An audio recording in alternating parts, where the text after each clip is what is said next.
Chers frères et sœurs, nous avons enfin la grande joie de célébrer la résurrection de Jésus après 40 jours et un peu plus depuis le mercredi des Cendres. Nous nous préparons à cette joie de la résurrection. Il se trouve que nous avons tous des joies un peu différentes, ou plutôt des motifs de joie un peu différents. Pour certains, c'est peut-être la joie de terminer un carême interminable, où on a peut-être l'impression d'avoir raté tous ses efforts.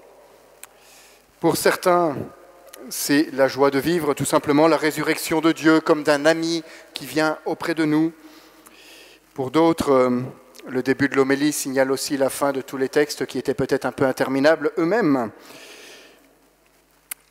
Et enfin, pour certains et certaines, ce sera la joie de recevoir le baptême. Remarquez qu'on peut entrer dans plusieurs cases. On peut avoir la grande joie d'être baptisé et de s'être ennuyé au bout de la 5e lecture. C'est possible. Voilà, nous expérimentons chacun des joies très variées, mais une chose est sûre, c'est que Jésus est ressuscité. Et Jésus nous précède, comme il vient de nous le dire dans l'Évangile. Voilà le mot sur lequel je vais construire cette homélie. Où que vous en soyez, profondément amis de Jésus, futurs baptisés, ne croyant pas forcément en Dieu, Jésus vous précède. Vous pouvez en être sûr. Jésus vous précède, c'est-à-dire qu'il est au-devant de vous, quel que soit votre chemin. Jésus, celui dont nous célébrons aujourd'hui la résurrection, cet homme, Dieu qui est mort et qui a vaincu la mort pour nous, eh bien, il ose venir dans chacune de vos vies, que vous le connaissiez ou non. Jésus veut prendre contact avec chacun de vous. Jésus veut vous accompagner. Jésus veut vous mener à lui, car il sait quel est votre bonheur. Il sait qu'il est votre bonheur.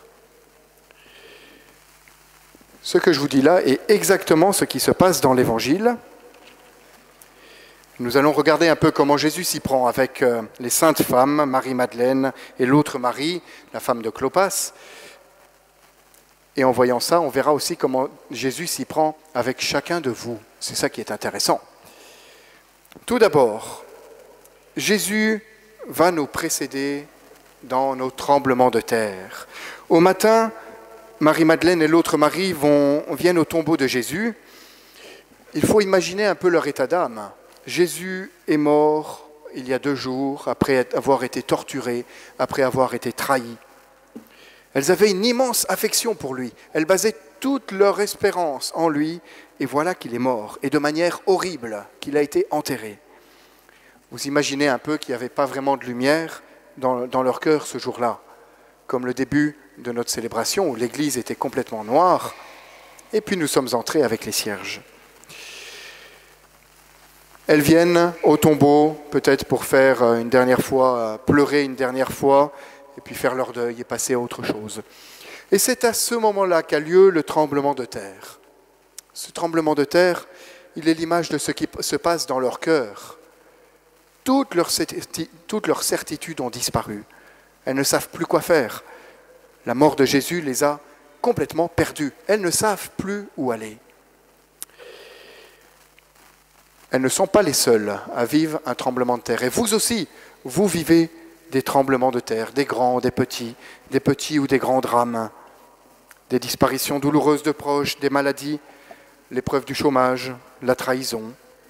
Tous ici, vous avez vécu et vous vivrez encore des tremblements de terre.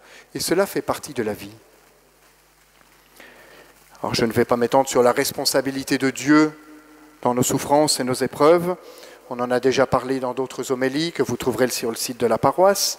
Nous en parlerons encore si vous les avez ratées. La réponse se situe en fait dans ce que nous venons de vivre durant ces 3 jours saints. Jésus a donné sa vie pour chacun de vous. Jésus a accepté d'être trahi, de souffrir, d'être moqué, de mourir. Tout cela pour vous rejoindre dans vos souffrances. Dieu a expérimenté ce que nous vivons. Dieu a de la compassion pour ce que nous vivons. Donc, chacun de vous, vous vivez des tremblements de terre, des petits tremblements de terre personnels. Eh bien, dans ce tremblement de terre, Dieu est présent parce que Jésus a traversé aussi ces épreuves. Et Dieu souffre avec vous. Et même plus, comme je vous disais dans l'introduction, Jésus vous précède dans ces épreuves. Comment cela? Eh bien, regardons dans l'Évangile. Suite au tremblement de terre, des choses se passent. Les gardes qui bloquaient le tombeau sont comme paralysés. Il y a un ange qui apparaît. Et cet ange va donner un message d'espérance immense, alors que les femmes n'avaient plus d'espoir. Vous, soyez sans crainte. Je sais que vous cherchez Jésus le crucifié. Il n'est pas ici, car il est ressuscité comme il l'avait dit. L'ange invite les femmes à aller voir le tombeau pour constater que Jésus n'y est plus. Eh bien, dans chacun de vos tremblements de terre personnels à vous, Jésus vous précède en 3 petites étapes. Tout d'abord, comme l'apparition de l'ange dans l'Évangile, à chaque épreuve que nous traversons se repose la question de Dieu. On ne voit pas forcément un ange qui s'assied sur nos problèmes ou sur notre feuille d'impôt, mais chacun, dans les épreuves que nous traversons, nous sommes confrontés à cette question de Dieu. Comme si l'épreuve nous rebranchait sur le surnaturel. Voilà la première manière que Jésus a de vous approcher délicatement, à travers votre propre questionnement. Deuxième petite étape que nous voyons, à travers la souffrance et l'épreuve que vous vivez, à travers ce tremblement de terre, vous avez la possibilité de voir quelque chose de nouveau, qui est comme éclairé par Dieu. Dans toute situation, Dieu veut vous rejoindre. Dieu veut vous faire comprendre des choses nouvelles, à travers votre intelligence, à travers votre sensibilité. Dans chacune de vos épreuves, Jésus vous précède, toujours de manière discrète, sans vous forcer. Mais à travers cette épreuve, vous sentez quelque chose qui attire, une petite lumière. La voix de l'ange apporte cette lumière. Vous pouvez l'entendre, vous appelez peut-être à prier, à demander ou à donner un pardon, à aller peut-être à la rencontre d'un prêtre ou résoudre telle ou telle question. Et vous pouvez aussi dire non à cette voix qui vous fait faire et qui veut vous faire faire un pas en avant. Voilà cette petite étape où l'ange, en fait, vous parle. Troisième petite étape, c'est que Jésus, dans l'Évangile, va même jusqu'à paralyser les gardes, c'est-à-dire les peurs, tout ce qui vous empêcherait de voir de manière nouvelle votre tremblement de terre. Jésus enlève des obstacles pour qu'à travers cette épreuve, vous puissiez aller plus loin. Voilà cette première grande étape qui se passe dans l'Évangile. Jésus ressuscité agit dans vos vies, en vous précédant. Vous ne l'avez pas encore vu, mais il vous invite à faire un pas en avant. Il dégage même le chemin pour que ce pas devienne possible. Première grande étape. Mais l'Évangile continue avec une deuxième étape, et qui est tout aussi importante pour nous. L'ange donne une mission aux femmes, à Marie-Madeleine et à l'autre Marie. Vite, allez dire aux disciples, il est ressuscité d'entre les morts, et voici qu'il vous précède en Galilée, et là vous le verrez. Une fois que Jésus vous a accompagné dans la première étape, qui est d'écouter son cœur, tout simplement, eh bien, il continue de vous précéder sur le chemin, un chemin qui s'ouvre à vous, un chemin nouveau. Il vous propose une mission. Remarquez que les femmes n'ont toujours pas vu Jésus. Elles ne font que suivre la voix de l'ange. Pour nous, ça correspond à ce que nous entendons dans notre cœur, dans notre conscience. Eh bien, écoutez ces intuitions, écoutez ces idées. Dieu vous parle et Dieu vous propose d'avancer. Jésus vous précède. Il est juste devant vous. Et il ne veut surtout pas vous perdre. Il vous propose juste de faire un pas de plus. Et même pas un grand écart, un petit pas. Pour les femmes, il s'agissait de porter la bonne nouvelle de la résurrection aux disciples. Les disciples qui sont aussi abattus qu'elles. Pour vous, quelle va être cette mission ? Pour chacun, ça va être différent, comme les joies que vous éprouvez aujourd'hui. Témoigner du réconfort de Dieu que Dieu vous a apporté à quelqu'un d'autre qui en a besoin, tout simplement apporter un pardon qui semblait impossible, s'engager dans un service auprès des pauvres ou de l'Église. Voilà quelques exemples. Mais l'essentiel est d'écouter ce qu'il y a dans votre cœur. Jésus vous précède. Il est juste un pas devant vous. Il vous conduit et il veut votre bonheur. Deuxième étape. Troisième étape. Vite, elles quittèrent le tombeau, remplies à la fois de crainte et d'une grande joie, et coururent porter la nouvelle à ses disciples. Et voici que Jésus vint à leur rencontre et leur dit « Je vous salue ». Voilà qui est très intéressant. C'est lorsque les femmes décident d'obéir à l'ange et d'accueillir cette mission qu'elles rencontrent Jésus.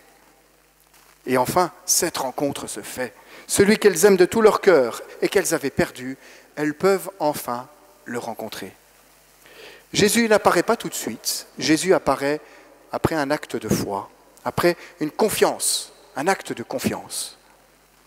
Il précède la confiance, mais ne la force pas. N'attendez donc pas d'avoir une apparition de Jésus pour commencer à faire quelque chose ou à décider de changer quelque chose dans votre vie. Vous pourriez attendre longtemps, parce que c'est en commençant à faire des choses nouvelles, ces choses qui vous sont proposées dans votre cœur, eh bien c'est en commençant que vous ferez la rencontre de Dieu. La rencontre d'un Dieu d'amour, la rencontre d'un Dieu qui veut combler votre cœur, sans jamais vous forcer la main. Et que fait Jésus dans l'Évangile? Eh bien, il ne fait que confirmer ce que l'ange avait dit.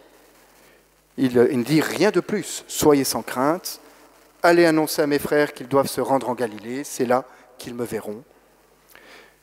Ce que vous entendez dans votre cœur, ces intuitions que vous pouvez avoir après une épreuve ou dans une épreuve, ces idées qu'il vous semble vous venir, ces bonnes idées, eh bien, elles viennent déjà de Jésus.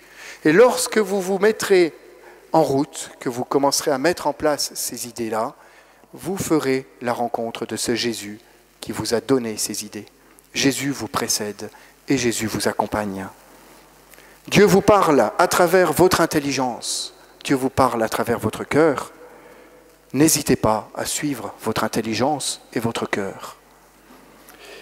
Évidemment, il s'agit tout de même de pouvoir se faire un peu aider par l'extérieur, de pouvoir discerner que c'est bien Jésus qui vous parle pour ne pas se perdre. Il est prudent de pouvoir tout simplement se faire conseiller.